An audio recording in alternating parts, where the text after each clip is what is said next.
സുഗന്ധവാഹിനി അമ്മേ നിൻ സുതനെ വാഴ്ത്തുന്നു.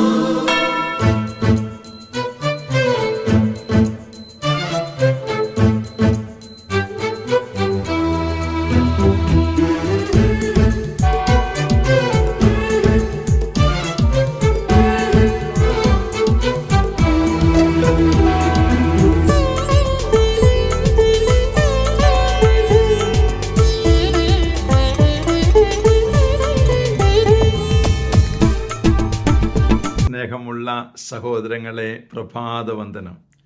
ഇന്നത്തെ സുവിശേഷം വായിച്ചപ്പോഴേ എനിക്കിങ്ങനൊരു ചിന്ത വന്ന്, നിങ്ങളന്ന് ശരിയാണോ എന്ന് പറയണം. ഒരാൾക്ക് നിങ്ങൾ കുറച്ച് പൈസ കടം കൊടുത്തു,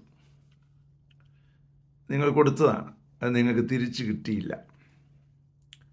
അത് തിരിച്ചു കിട്ടിയില്ല, നിങ്ങൾക്ക് അതിനോട് പരാതിയില്ല. അങ്ങനെയാണെങ്കിൽ നിങ്ങൾക്ക് ആ പൈസ സ്വർഗത്തിലെത്തിയെന്ന് അങ്ങ് ചിന്തിക്കാൻ പറ്റും. കാരണം നിങ്ങളെ കളിപ്പിച്ചു, ആ പൈസ നിങ്ങളെ കളിപ്പിച്ചു കൊണ്ടുപോയതാണെന്ന് ഓർത്തു. എന്നാലും നിങ്ങൾക്കതിനോട് പരാതിയില്ലെങ്കിൽ നിങ്ങൾ കൊടുത്തത് സ്വർഗത്തിലാണ് എത്തി. പരാതി ഉണ്ടാവരുത്.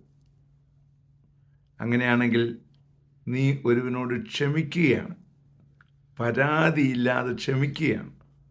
അങ്ങനെയാണെങ്കിൽ ഇത് സ്വർഗത്തിലേക്ക് എത്തും, സ്വർഗത്തിലെ സ്റ്റോക്കായി മാറും. ഈ പണം സ്വർഗത്തിലെ സ്റ്റോക്കായതുപോലെ നീ ചെയ്ത നന്മ പ്രവൃത്തികളെല്ലാം സ്വർഗത്തിലെ സ്റ്റോക്കാവും. അങ്ങനെ സ്വർഗത്തിൽ നിധി സൂക്ഷിക്കാൻ, സ്വർഗത്തിൽ അതായത് സമ്പത്ത് ശേഖരിക്കാൻ സാധിച്ചാൽ വലിയ ഭാഗ്യമാണ് കേട്ടോ. അതിനുള്ള കൃപാവരം ലഭിക്കട്ടെ, പ്രാർത്ഥിക്കുന്നു. പരിശുദ്ധ അമ്മയെ സഹായിക്കണേ. വിശുദ്ധ യോസേപ്പ് പിതാവേ, ഞങ്ങൾക്ക് വേണ്ടി പ്രാർത്ഥിക്കണേ. പരിശുദ്ധാത്മാവേ, എഴുന്നള്ളി വരണേ. പരിശുദ്ധ പരമ ദിവ്യകാരുണ്യത്തിന് എന്നേരവും ആരാധനയും സ്തുതിയും പുകഴ്ചയും ഉണ്ടായിരിക്കട്ടെ. ആമേൻ. നമ്മുടെ കർത്താവായ യേശുക്രിസ്തുവിന്റെ കൃപയും പിതാവായ ദൈവത്തിന്റെ സ്നേഹവും പരിശുദ്ധാത്മാവിന്റെ സംസർഗവും സഹവാസവും സ്നേഹവും ശക്തിയും കൃപയും എല്ലാ അനുഗ്രഹങ്ങളും സമൃദ്ധമായി നിങ്ങൾ ഏവരോടും കൂടെ ഉണ്ടായിരിക്കട്ടെ, ഇപ്പോഴും എപ്പോഴും എന്നേക്കും. ആമേൻ.